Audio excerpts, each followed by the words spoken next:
everyone to Coffee with a Codex. My name is Dot Porter, and I am a curator here in the Schoenberg Institute for Manuscript Studies in the Kislak Center for Special Collections, Rare Books, and Manuscripts at the University of Pennsylvania Libraries.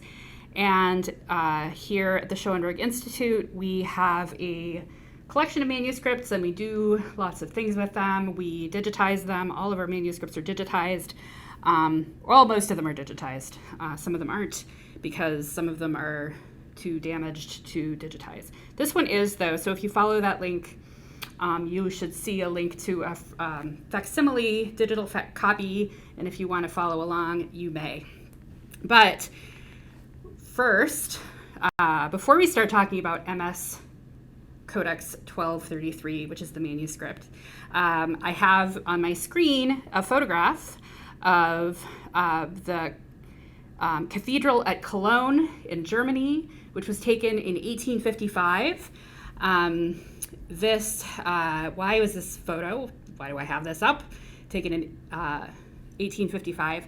So the reason is that we are very sure that this manuscript that I'm going to show you today was made in Cologne for use in the cathedral, not only for use in the cathedral, but for a very long period of time. So the manuscript was probably made in the early to mid 15th century, so probably 1430s or 40s, and it was in use in the cathedral, we think in the cathedral, up until the end of the 18th century, so into the 1790s. So within like 150 years of this photograph.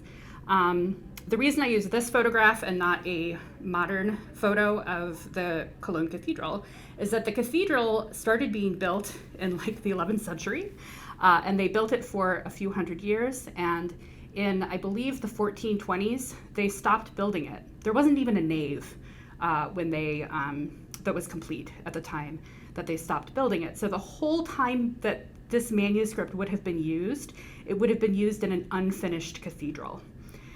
So this photo was taken after they started work on it in the early 19th century. You can see that here's where the work is being done. This would have been the sort of original part of the cathedral, and in fact, this crane is a medieval crane that sat there for hundreds of years after the cathedral was left unfinished. So if you go to Cologne now, you've got this great big beautiful cathedral with a very tall tower, which was not in fact how it looked at the time that our manuscript was being used. It's just so rare that we have such a specific idea of where and when a manuscript was used, especially one that was used over like 350 years, which is amazing. So without further ado, I will return to the manuscript so we can take a better look at it. So here it is, Notated Breviary, made in Cologne around, as I said, 1430s, 1440s, and used for much longer. This is a big, heavy manuscript. The binding is, what did I say? I think it's 17th century binding.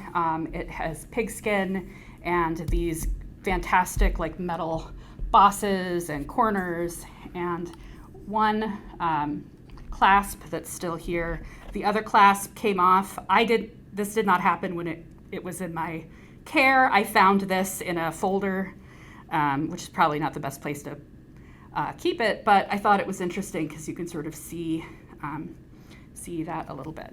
So it's made of wood, thick wood, very thick wood. So heavy guy. So let's take a look at a breviary. So what's a breviary, you may be asking?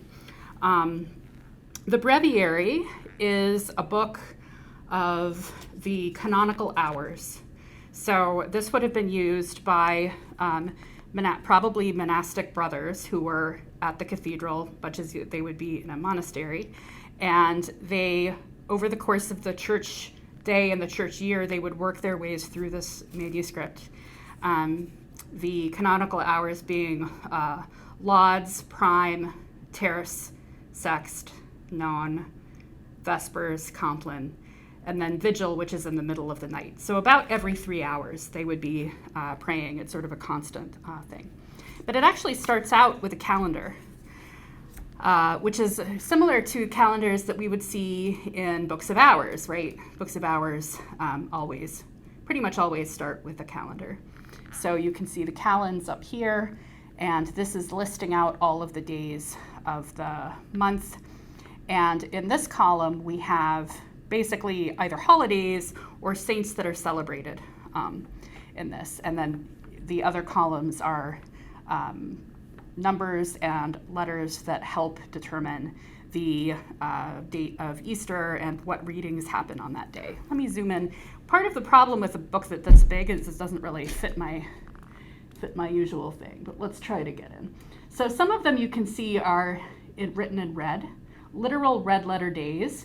These are the special days, and this is one of the reasons, or one of the ways that we know that this was made to be used in Cologne, because the saints' celebrations that are written in red are specific to Cologne. This is a very typical way that we kind of figure out where books were made to be used. We look at the saints that are mentioned because Cologne would have a different list than Rome, than other parts of Germany even. All right, so we have the calendar here. Here's September, October, November,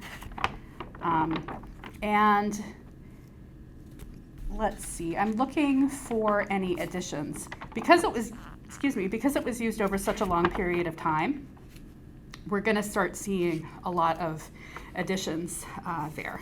So we don't actually start out, after the calendar, we don't actually start right in the breviary. There are other texts that come before and after it, and I want to look at these a little bit. First of all, it's not the most beautiful manuscript, especially because it's been used so much, but it has some really nice initials. So here is a big initial U or V. There's some nice blue and red decorations, and then this purple pen work in the middle is quite nice. So this opening section is, I just took it out. Where'd it go? Here we go. Invitatories for matins, prayers with benedictus, suffrages for principal feasts. So basically prayers. Lots of different prayers. One thing you'll see on every page is that there are page numbers that were added, I'm not sure exactly when, 18th century, maybe 17th century, but well after it was made. And it's not the same as our numbering. So each section, these page numbers start over, and our page numbers go all the way through. So this is our page 6, and this is one of their page 1s here. But when if I ever refer to folio numbers, I'm going to be referring to the numbers up in our corner, the modern numbers. So the reason it's called a notated breviary is because it has musical notation in it. And so that's what we're seeing here is a lot of this. You're also going to notice splotches. Does anybody want to guess what those splotches are? Just type it in the chat if you want to make a guess. Anybody? It's wax. Yeah. So Mass wine, that's an interesting guess, but this book was not used during Mass, right? Mass is a separate celebration. This was used during these prayers, but it is wax because this book would have been open in front of the congregation, which is probably monastic people, monks most likely, I guess. I don't actually know about what was going on at the cathedral. Rain from the unfinished cathedral. There might be some of that, but we're not going to see it so much. But there's a lot of wax because, of course, this book would have been used in a dark church, but also at night. There are several lauds was at dawn, vespers at sunset, compline at bedtime, and then the vigil at night. So there were a lot of opportunities for there to get candle wax dripping on these. So we have music and we have wax. We have page numbers, or really folio numbers added here. So not every side of the page is numbered. Oh, you can't see that, sorry. Not every side of the page is numbered, just the front or recto side. All right. So that's that section. Next we have antiphons for the first 3 Sundays in Advent. I don't know what is so special about the first 3 Sundays in Advent that it gets their own section, but that is what we got. And we have another pretty beautiful initial, a little bit different than the other one. This also has blue and red, but the decoration around it is a little different. Instead of that purple pen work, it's a little more floral, which is nice.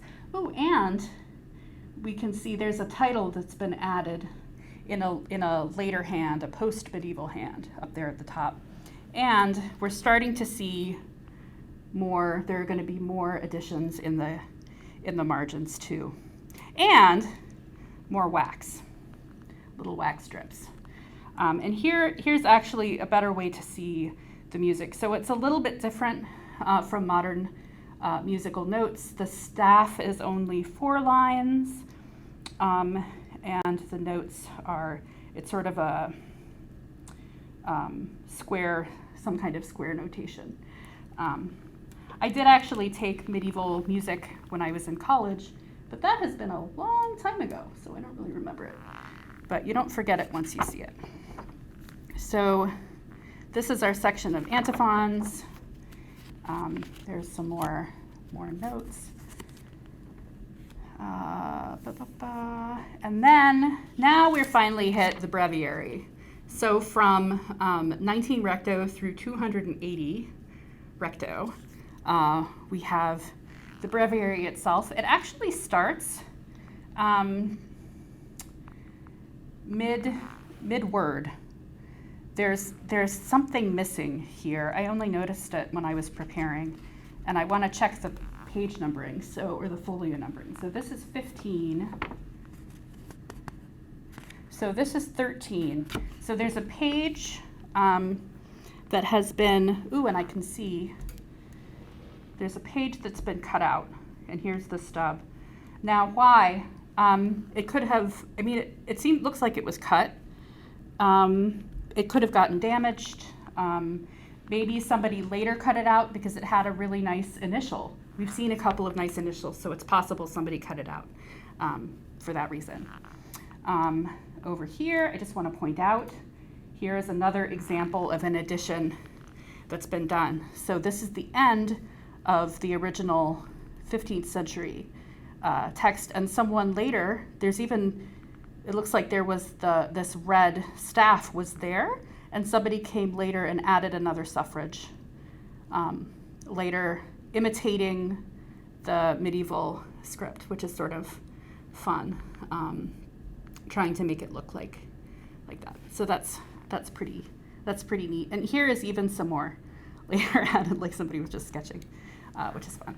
All right, we're not going to be able to see everything, every single page, but I will page through here a little bit, and you can see this is where we have the prayers, and then whatever the musical parts are. There will be lots of these initials, which I'm only seeing in the music. I like these with the red. They're a little bit different, right? We're seeing sort of different styles, which could mean somebody else was responsible for those. I don't actually know. I haven't thought about this very much. But it's something to look at, I think, something to think about. More wax is soon. And here someone has added the title. We must be in a night, this is fun. In a night office, we're in the nativity. So here's another initial with some of that pen work. We've got some kind of creature there. I don't know if that's supposed to be a bird or maybe a griffin. And then here is another initial with yet another kind of decoration in the middle. Before I forget, if you look at the bottom right and left corners of the opening, let's see if we can get there, you will see that they're quite dirty. And of course, that's because this is where it's gotten the most attention from people turning the pages. Lots of fingers have touched this. I love, and now I get to do it, and I get to show you. It's really neat to be able to share this with you. All right, and let's keep going. So here, this is what I wanted to show you. There's wax, and there's also a little where it was more than wax.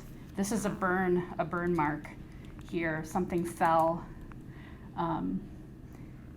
onto it and actually burned some of the parchment away. So quite a little bit of damage there. Here we go. So Matilda's asking about repair.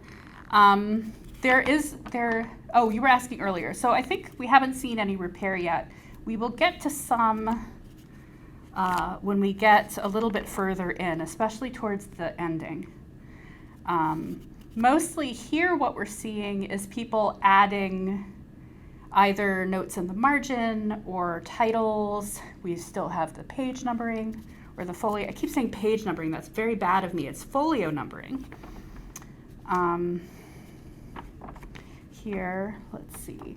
If I see some repair, I will stop and show it to you. Oh, here we go. So here is a place where there's been a patch that's been made. So something has been cut out, and if we turn it over, here we go. We'll see that the patch has been pasted to the other side, and then here the later hand has come in and replaced whatever had been cut out. So who knows what happened? Maybe it got burned and they had to cut it out. I don't know. Usually it just gets worn. So if we look over here, with the hands touching it as the page is turned, it just gets worn away. There might be sections where someone came in later and filled it in, but that's not really what we're seeing right here. All right, I am going to, let's see, skip ahead a little bit. Oh, here are some more patches there. And you can see that they've been done at different times. Just whenever there was damage, someone would come in and fix it. So I love, there's another one over here. Let's see if there's, and even on this corner. So here we're getting, these are just patches just to make it stronger, I suppose, because they knew that they were going to be using this book. Are the patches paper or vellum? These are parchment so far. There might be paper at sections of it, but and this is very worn. Look at how well, you probably can't see. It's very worn right here, the text is. And I'm really curious as to what might be causing that, because I'm not seeing it over here, but it is. Maybe there was something rubbing up against the side of the page. I don't know. All right, let's keep going. Keep moving. More really worn. Again, very worn on this side and not so much on this side. So I don't know. Joyce asked, does ink wear off? It's puzzling to see such wear. So ink can, if the ink is not good, the ink can flake off on its own. Usually when you see damage like that, it's because something's been rubbed up against it. Like often if there's a book that wasn't bound for a while, and the front leaf didn't have, a front cover to protect it, then the front, the first leaf will be very, very worn and often darker, especially when it's parchment, than that, which is why I'm wondering, like here, it doesn't surprise me that the ink down here in these last couple of lines is very worn, because this is where people were touching to turn the page. So it would have worn off. This is why amongst people like me who work with these books, you don't touch the ink. You never touch either the written ink or that, if you can avoid it at all, because you will add to this kind of damage. Touching the parchment itself is fine, but you don't want to be contributing to that there. Let's see, Celia asks, Cecilia, can you see difference in color of ink used through the pages, like black and brown or softer black? So, not so far. I think what I see is the difference between when I see modern and not modern, but like post-medieval and the medieval ones. So let's see, it looks like there's a section up here where somebody added some words. Let's see, here, corde. I think that corde was added, all of this. So the ink is a little bit darker, I think. It's a little bit darker, and whether that's because it's older or because of something it's made of, I don't know. But yeah, there's often, as a general rule, you can see different ink looks different. And even for a book written around the same, at the same time, even with one scribe, if a scribe switches ink, you can see it. Oh, I'm so sorry. Let's see. You can often see the difference between it, and if, one bunch of ink was good and another one was not so great. All right, I'm gonna skip. This is all very interesting. I don't want to say just, but we're working our way through the breviary, through the church year, really. Ooh, there is a cut of some kind here. Can you see that? It's like somebody stuck a knife through it. A slit, which is sort of interesting. Not great, really, but sort of interesting. Yes, they may have prepared different batches of inks to complete the calligraphy, and not all of them were good. I think that's fair to say. Yeah, not always, but sometimes. Oh, and before I forget, this book smells.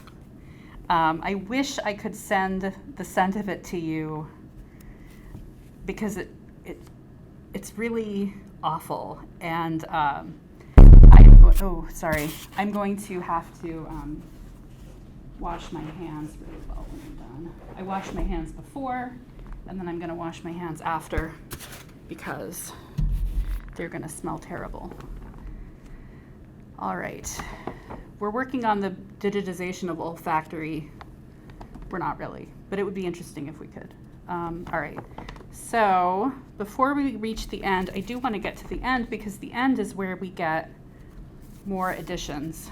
We're going to see more and more later hands. So here's some notes. We have music that's been either added or replaced. These are not medieval notes, those are later. The ink is a little darker, that's how I'm guessing that. Let's see, Joyce, can you guess if the smell from the hands that touch the pages or the smoke from the candles? I think it's a combination of things. I think it's been around people and in this particular environment for a very long time, and I think it just kind of absorbed everything.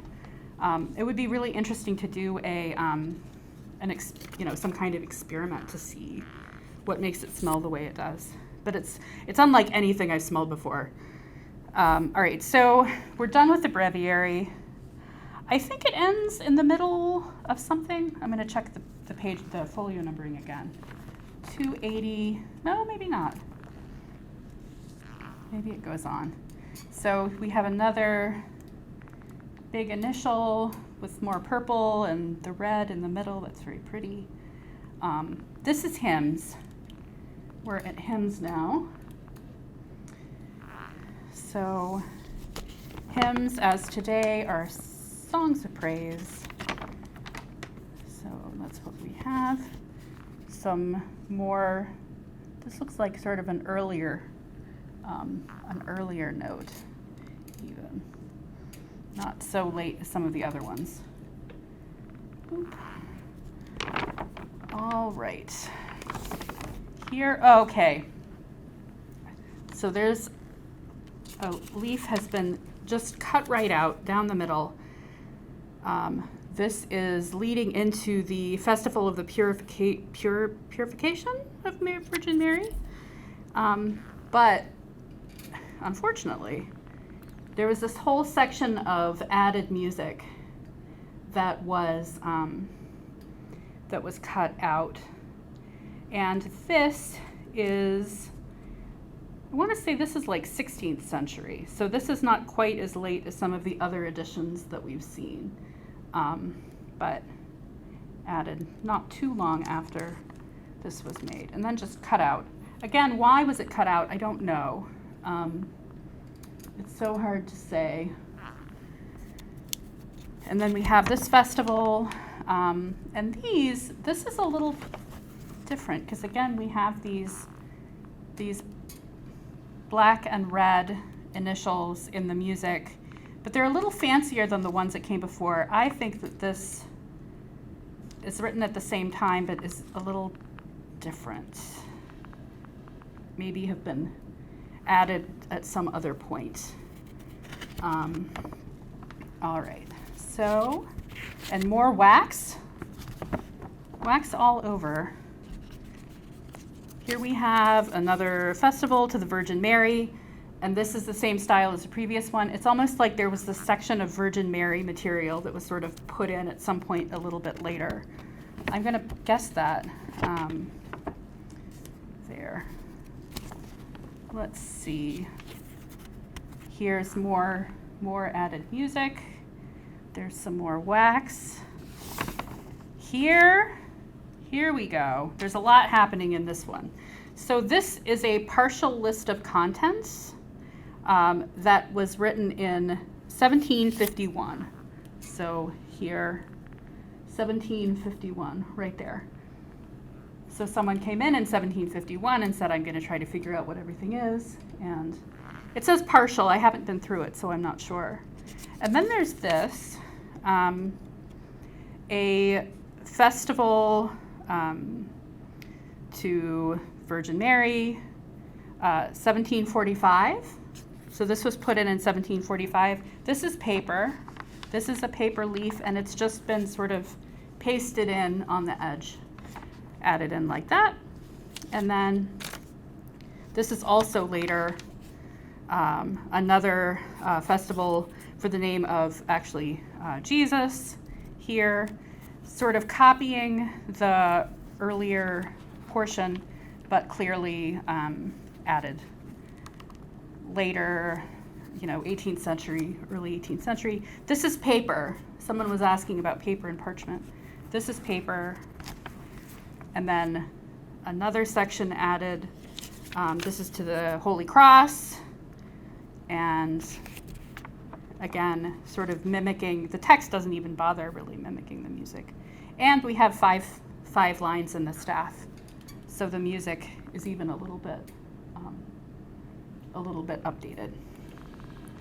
But still trying to fit the, ooh, that's been torn. I don't like that. And then at the very end, just one more added festival. And that's it. So we've got this one book from the cathedral at Cologne, used over a very long period of time. And it's like every generation added their own little thing to it. So we're a little over time, but But thank you for sticking with me. This was fun for me, and I hope it was fun for you. I'll be back next week I think I'm going to be with Lewis, our Hebrew cataloger, and we're going to look at a Hebrew manuscript. And then every week I'm here. So thanks for coming, and I'll see you all later. Bye.